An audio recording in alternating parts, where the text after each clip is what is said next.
Hey, how's it going guys? ZDEyE here. So today I wanted to talk about Final Fantasy 15. So I finally got around of actually, downloading the damn game because it was such a long time to be waiting for this to download. Goddamn, it's a big game. But yes, I actually have downloaded from the PlayStation Plus collection since I got a PlayStation 5, so I decided to give this game a shot and give it a go and play it because since I actually enjoyed and my very first proper Final Fantasy game was Final Fantasy VII Remake, and I've really enjoyed that game. I enjoyed it so much I went for a Platinum Trophy. Now, Final Fantasy 15 is a different premise compared to the Final Fantasy VII Remake, and I've gotta say that I actually enjoyed Final Fantasy 15 for whatever it is, even though a lot of things are a little bit convoluted, a little bit confusing, but I kind of definitely have enjoyed. But still, there are some issues with the game. There's some good, some bad. I will get into them, and I'll just want to talk and have a little bit of general discussion regarding this game. Now, first when I was trying to play the game, I was a little bit confused in terms of the controls. Remember, this is not exactly one of those Western, sort of the open world games. You can't just get into it and sort of already know all the controls. No, a whole thing in here, I pretty much had to relearn. It was a very confusing experience. And unfortunately, I couldn't get the controls right, personally, that I would have preferred to be playing as a normal open world games as I usually do play them.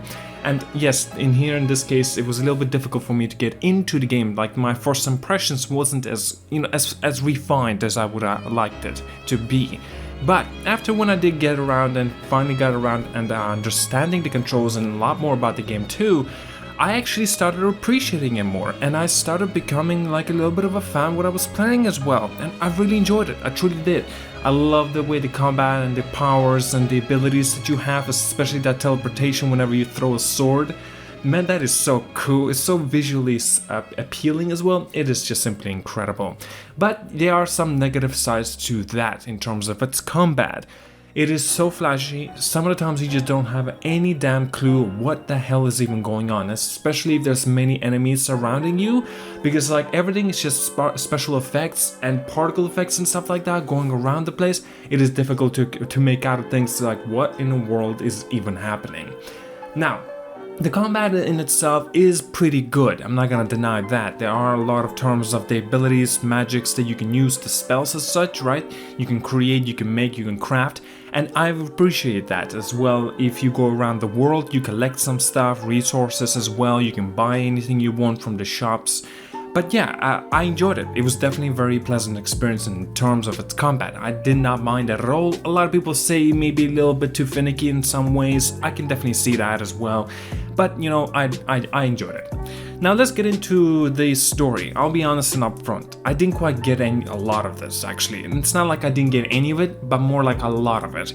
So I was still on the road. I was still looking forward to see what would be happening next. It was quite a tragic game, to be honest with you. If you know the story, you know what's happened anyway. Actually, it's been already quite a long time since the release of the game, so I may just as well say some few things that considers to be spoilers. So be ready for that anytime. Okay, so I'll get into one of them actually. So basically, your love, Luna, she dies, and basically you kind of have to bring order to, well, a peace to the world because now the world is basically in darkness, and this means there are demons in there. Demons, that's just the way they pronounce it. Perhaps it would be easier to say demons. Demons are, patrolling the world now. They're looking through, they're killing anything they see. And a lot of people, at the end of the day, are trying to survive. And so, there's a lot of cool, in terms of the story and like how it goes, I actually enjoyed it. I did. But the pacing is a little bit of a, what is going on? I really don't understand that. Okay, talking about the pacing is important for me to clarify regarding of its open world. This is the biggest issue of this game. It's like, what's weird as well about this? 50% of the game is open world, and the other 50% is like tight corridors. And there's just so much of it. It's like they overblown the proportion of this. It's just too far. They've taken this way too far. It's same thing. It's the same issue from the Final Fantasy VII Remake as well. It's just like you would be expecting to finally end this mission or this particular moment, and yet it just keeps on going, keeps going, and it's just like it overstays its welcome for too damn long. There's some chapters it's just ridiculous how much you have to go from point A to B. And here we go. point A to B. Side quests are abysmal. They're very bad. They're no good at all. Basically, there's some side quests, you go to this area, kill some of the certain enemies, and then come back and you get the reward. That's pretty much it. Now, regarding the reward and the leveling system, a lot of people consider this a bad thing. Anytime when you level up, you gain those levels. But the only way for you to actually level them up, yourself and your character and your buddies, I should say, I'll get into that in a little bit. Basically, the only way to do it is when you sleep. And you go to like a safe zone, safe area basically, right? You need to sleep overnight and that's how you gain your levels. I don't mind this, like kind of compatibility. I don't really mind it. It's okay with me. A lot of people didn't quite like that. Okay, now let's get into the buddies and stuff like that. Okay, so buddies, I personally think I don't like any of them. Ignis perhaps is the only one, the guy that goes blind, and the intelligent guy basically. He's perhaps the only one that I did like. But other than that, I never appreciated any of them. Now, it's important for me to clarify, perhaps I should say this. Even though I've got the Final Fantasy XV Royal Edition, I did not play any of the DLCs, so maybe it's not exactly wise for me to be telling you this, since, I'm making my discussion review, more or less, of Final Fantasy XV in 2021 that I have experienced on my PlayStation 5, not the Royal Edition, not the DLCs, so it's important for me to say that. There are some gameplay moments and the elements, for example, you'll be walking around with your buddies, your brothers, more or less. They're not brothers, but more like servants, but they're closer to be your friends than that. So basically, they walk around, they give you guides to help you out in a lot of situations in combat, especially. They give you some guidance and tips and a little bit of a story and lore as well. It's very welcome. I love those things, especially. But the issue here is super disconnected in terms of its cutscenes and the gameplay. One moment you feel like something extremely tragic has happened and the characters are portraying it way too much. Basically, the acting is overly done, basically, right? So basically there's one moment like Noctis, you were playing as Noctis, or Noct for short, basically he experiences some tragic things. Luna dies, he's depressed, he doesn't know what to do, he kind of lost himself, and then the other guy comes in and says like, what are you doing? You're a king, you're supposed to pick yourself up, you're supposed to protect the people, blah blah. It's not exactly what he said, but just that the way it feels like, I felt like it. Okay, sure, whatever, okay, he needs to be hard, maybe it's just his personality, his characteristic is like that. It makes sense, it does, at least to me. But the way Noctis is portraying himself is a little bit more close to a spoiled brat. But again, it makes sense, he's a highness, right? He doesn't know what is like living in the poor lands. He doesn't know what it is, right? I get that. But the way it's been portrayed in here, like, it's just that he's a 6-year-old kid that doesn't know any better. And yet he somehow has to bring himself up at the end of the game and become a true king? Really? And so when I saw this happening, this development, or so I say, what development? And 10 years passed and you're just like, how? How could you be all of a sudden more wise? Because you start to care about your friends, this does not make you a good king. Like, what is this? Like, the development doesn't make sense. It's just a lot of plot holes, a lot of things that just don't add up. And it breaks the immersion in the gameplay. And this, no, I don't buy it. I don't buy that at all. Okay, so let's talk about the quest in general, like how they went about.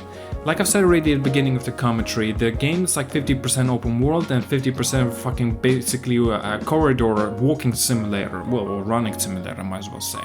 Sure, there are a lot of instances, there are a lot of great spots and moments, I really did enjoy that, especially the combat, but yet, I don't like the way this, like, one part of the game is like an open world game, the other part is like a forced corridor simulator. It's just too much. The corridor structure, I think, is the weaker part. Open world is not done right, it's not refined fully. The open world, especially when I'm talking about, is the rides on the car with your buddies. Holy crap, there's just too much of this. And especially the car is so damn slow. What in the world? And it's like you cannot speed up, you cannot go off track. And I believe Square Enix says this will break the immersion if you go off-roading with your car, so it's just too much. And especially, what makes it even worse? The car, if you drive it, and you have an option to drive it if you want to as Noctis, manually, right? When you drive it, the car pretty much drives itself. Any roads that are going to be turning left or right, you're going to be turning left or right without even using the analog stick. I don't know, it just doesn't really work. The open world structure or the element in here is very bad, especially considering when you actually walk through the deserts or open fields, right, you will never see anything like interesting. You will never find anything interesting. But the only thing you will do in these open worlds is basically kill enemies. That's it. It's very bare bones, very bad. Okay, now, you know what this game is like? It's kind of like, how can I say? It tries to do a lot of things, but it fails to be master of any of them. That's just not a good sign. It's not a good thing, I personally think so. So basically, imagine they have not done right with the open world structure. They have not done right with the story and the way it progresses. They have not done right with the character development. They have not done right even with the combat. Yes, there are some issues with the combat too, especially the camera and the special effects, like I've touched on already. There are still, issues with the game. Now, I was actually considering before the game, like I was playing it through, or I believe it was like maybe halfway through, and I was considering maybe I should, go for a platinum trophy. I'm kind of enjoying this game a little bit, it's pretty good. But after when I finished the game, I think I had my feeling with it. So at the end of the day, I don't think I'll be going for a platinum trophy. To be honest with you, I definitely will not be going for a platinum trophy. The game is it's fun, it definitely can be, but the game doesn't have much merit, at least personally for me, to replay it again. And thankfully you don't actually have to do that for a trophy, but still, a lot of things I have to go back and do, especially if I want to collect the rest of the trophies. And anyway, guys, maybe I should give you a score of this game, what I think. I think I'll give it like a solid 7 out of 10. The game's great. There are very few issues, very few lags and problems and glitches I personally encountered. Again, this is 2021 we're talking about. Of course, a lot of things would be fixed by now. And I definitely have enjoyed it. I played it on the light mode. It's basically a performance mode, 60 FPS. And man, it ran smoothly, at least to me. Yes, there were some dips, but it was nothing substantial. And it felt great. And man, I cannot wait. Man, I'm so excited for Final Fantasy 16. I hope that the developers have learned on these mistakes that the Final Fantasy 15 and Final Fantasy 7 remake have done, because I want to have a free fight and a fantastic experience in Final Fantasy 16. That would be awesome. Alright, man, I cannot wait. I'm pretty excited about that. Thank you so much for watching, guys. Like and subscribe. See you guys all.